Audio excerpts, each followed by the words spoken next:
வணக்கம் நேயர்களே, ஐரோப்பிய செய்திகளின் மதிய நேர செய்திகள். முதலில் தலைப்புச் செய்திகள்.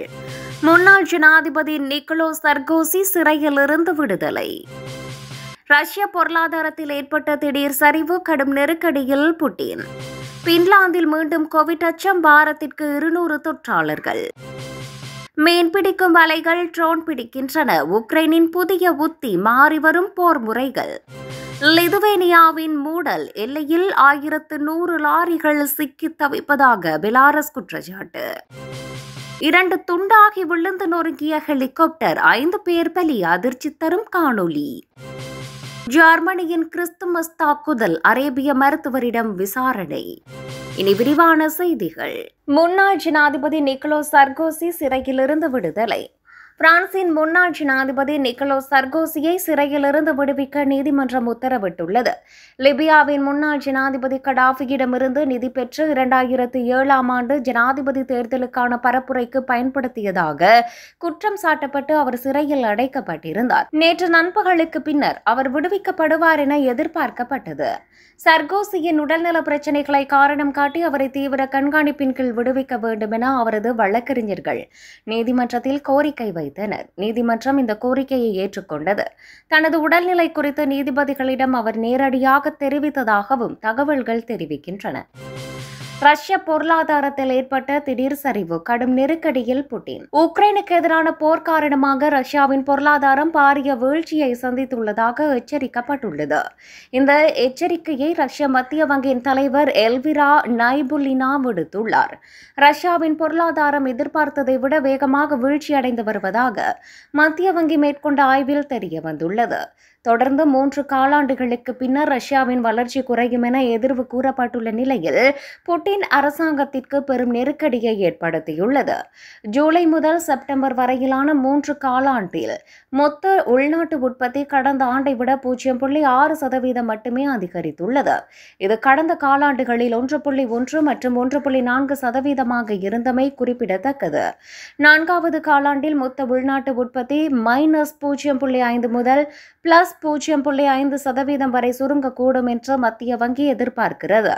இது 2023ஆம் ஆண்டின் முதல் காலாண்டிற்கு பின்னர் ஏற்படும் முதல் சரிவாகும் என மத்திய வங்கி சுட்டிக்காட்டியுள்ளது. பின்லாந்தில் மீண்டும் கோவிட் அச்சம், வாரத்திற்கு 200 தொற்றாளர்கள். பின்லாந்தில் கோவிட்-19 தொற்றுக்கள் சமீபத்தில் அதிகரித்து வருவதாக சுகாதார பிரிவு தெரிவித்துள்ளது. அதற்கமைய வாரத்துக்கு சுமார் 200 தொற்றாளர்கள் உறுதி செய்யப்படுவதாகவும் ஒலிபரப்பு நிறுவனம் தெரிவித்துள்ளது. இலையுதிர் காலத்தில் தொற்று எண்ணிக்கை அதிகரித்துள்ளது என சுகாதார மற்றும் நலன்புரி நிறுவனத்தின் நிபுணர் ஒருவர் தெரிவித்துள்ளார். சமீபத்திய வாரங்களில் வாரத்திற்கு சுமார் 200 ஆய்வக உறுதிப்படுத்தப்பட்ட தொற்று வழக்குகள் பதிவாகியுள்ளன என அவர் கூறினார். இவை ஆய்வகத்தால் உறுதிப்படுத்தப்பட்ட வழக்குகள் மாத்திரமே. மேலும் உண்மையான தொற்றாளர்களுடன் ஒப்பிடும்போது இது மிகச்சிறிய அளவாகும். பெரும்பாலான கோவிட் தொற்றாளர்கள் வீட்டிலேயே இருக்கின்றனர். கோவிட் தொற்றுக்கள் நாடு முழுவதும் பரவி வருகின்றன என்று கூறலாம் என அவர் சுட்டிக்காட்டியுள்ளார். இருப்பினும் இந்த இலையுதிர் காலத்தில் பதிவான வழக்குகளின் எண்ணிக்கை கடந்த ஆண்டின் இதே காலத்துடன் ஒப்பிடும்போது குறைவாகும். அப்போது வாரத்திற்கு சுமார் 1000 ஆய்வக உறுதிப்படுத்தப்பட்ட தொற்று வழக்குகள் பதிவாகின. தற்போது பல்வேறு சுவாச வைரசுகள் அதிகளவில் புழக்கத்தில் உள்ளன என அவர் மேலும் தெரிவித்துள்ளார். மீன்பிடிக்கும் வலைகள் ட்ரோன் பிடிக்கின்றன. உக்ரைனின் புதிய உத்தி, மாறிவரும் போர் முறைகள். உக்ரைன் போர் முனைகளில் ஆழ்கடல் மீன்பிடி வலைகள் சத்தம் சண்டியின்றி பறந்து வந்து பாரிய அழிவுகளை ஏற்படுத்தக்கூடிய ரஷ்யாவின் சிறிய தாக்குதல் ட்ரோன்களை பிடிப்பதில் பெரும் திருப்பு முனையை ஏற்படுத்தியுள்ளன. நவீன போரில் ட்ரோன்களை தடுப்பதே முதல் வெற்றியாக மாறியுள்ள நிலையில் உக்ரைன் வீரர்கள் இந்த களமுனை கண்டுபிடிப்பை வெற்றிகரமாக பயன்படுத்துகின்றனர். ராணுவ காவலரன்கள், விநியோக சாலைகள், கவச வாகன தளங்கள் மற்றும் எரிபொருள் கிடங்குகள் போன்ற முக்கிய இடங்களின் மீது பந்தல் போடுவது போன்று இந்த வலைகள் அமைக்கப்படுகின்றன. சில இடங்களில் படை அணிகள் நகரும் வீதிகளே வலைக்கு குகைகளாக மாற்றப்படுகின்றன. சிலந்தி வலைகளில் பூச்சிகள் சிக்குவது போல இலக்குகளை நோக்கி வரும் ட்ரோன்கள் மேலே உயரத்தில் கட்டப்பட்டிருக்கும் இந்த வலைகளில் மோதி செயலிழக்கின்றன. பிரான்ஸ், டென்மார்க், ஸ்வீடன் போன்ற ஐரோப்பிய நாடுகளில் இருந்து பாவனைக்கு உதவாது என கழிக்கப்பட்ட தொன்கணக்கிலான மீன்பிடி வலைகள் சேகரிக்கப்பட்டு உக்ரைனுக்கு அனுப்பி வைக்கப்படுகின்றன. இந்த எளிமையான தீர்வு எதிரியின் தாக்குதல் நோக்கங்களுக்கு பெரும் சவாலாக மாறியுள்ளது. லிதுவேனியாவின் மூடல் எல்லையில் 1100 லாரிகள் சிக்கி தவிப்பதாக பெலாரஸ் குற்றச்சாட்டு. லிதுவேனிய எல்லை கடவையை ஒருதலைபட்சமாக மூடியதைத் தொடர்ந்து லிதுவேனியாவுடனான அதன் எல்லையில் 1100க்கும் மேற்பட்ட லொரிகள் சிக்கி தவிப்பதாக பெலாரஸ் தெரிவித்துள்ளது. பெலாரஸின் வெளியுறவு அமைச்சகம் சமூக ஊடக தளமான எக்ஸில் வெளியிட்ட பதிவில், சிக்கியுள்ள வாகனங்கள் பாதுகாப்பான பார்க்கிங் மண்டலங்களுக்கு மாற்றப்படுகின்றன எனவும், மனிதாபிமான கருத்தில் கொண்டு ஓட்டுநர்கள் வெளியேற வாய்ப்பு வழங்கப்படுகிறது எனவும் கூறியுள்ளது. அனைத்து இழப்புகளும் லிதுவேனியாவின் அரசியல் மயமாக்கப்பட்ட நடவடிக்கைகளால் ஏற்படுகின்றன என கூறி இந்த இடையூறுக்கு அமைச்சகம் லிதுவேனியாவை குற்றம் சாட்டியது. உக்ரைனில் ரஷ்யாவின் போர் மற்றும் மாஸ்கோவுடனான பெலாரஸின் உறவுகளுடன் தொடர்புடைய பாதுகாப்பு கவலைகளை மேற்கோள் காட்டி லிதுவேனியன் அரசாங்கம் இந்த வார தொடக்கத்தில் பெலாரஸுடனான கூடுதல் எல்லை கடவைகளை மூடுவதாக அறிவித்தது.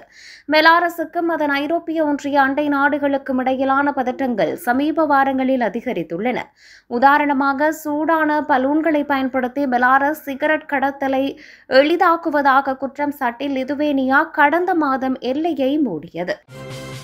2 துண்டாகி விழுந்து நொறுங்கிய ஹெலிகாப்டர், 5 பேர் பலி, அதிர்ச்சி தரும் காணொலி. ரஷ்யாவின் டெகஸ்டான் நகரில் ராணுவத்துக்கு தேவையான ஆயுதங்கள் உற்பத்தி செய்யும் தொழிற்சாலை உள்ளது. இந்த தொழிற்சாலையில் பணியாற்றும் மூத்த அதிகாரிகள் உள்பட 5 பேர் ஹெலிகாப்டரில் டெகஸ்டான் நகரில் உள்ள அசிசு என்ற கிராமத்திற்கு சென்று கொண்டிருந்தனர். கடற்கரை அருகே உள்ள நிலப்பரப்பில் ஹெலிகாப்டர் தரையிறங்க முற்பட்டது. அப்போது கட்டுப்பாட்டை இழந்த ஹெலிகாப்டர் 2 துண்டாகி கடல் அருகில் உள்ள நிலப்பரப்பில் விழுந்தது. இந்த சம்பவத்தில் ஹெலிகாப்டர் தீப்பற்றி எரிந்து வெடித்து சிதறி அதிலிருந்து 5 பேரும் உயிரிழந்தனர். இந்த சம்பவம் தொடர்பாக அதிகாரிகள் விசாரணை நடத்தி வருகின்றனர். இந்த சம்பவம் தொடர்பான வீடியோ சமூக வலைதளங்களில் வைரலாகி வருகிறது.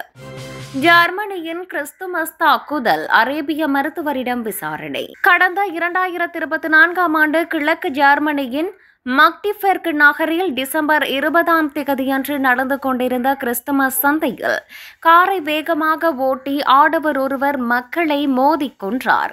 கடந்த 2010ஆம் ஆண்டு முதல் மனநல மருத்துவராக பணியாற்றும் சவுதி அரேபியாவை பூர்வீகமாக கொண்டவர் மீதான விசாரணைகள் திங்கட்கிழமை தொடங்கியது. அந்த தாக்குதலில் வாடகைக்கு எடுக்கப்பட்ட ஒரு BMW வகை காரை கொண்டே டலேப் ஜவாட் அல் அப்துல் மொஹசன் என்ற 50 வயதுடைய மனநல மருத்துவர் சந்தையில் கூடியிருந்த மக்களை மோதி தள்ளினார். அவரின் கொடூர செயலால் 9 வயது சிறுவனுடன் 45 முதல் 75 வயதுக்குட்பட்ட 5 மாதர்கள் மாண்டனர். கொல்லப்பட்ட அந்த 6 நபர்களுடன் 300க்கும் மேற்பட்ட பொதுமக்கள் காயமடைந்தனர்.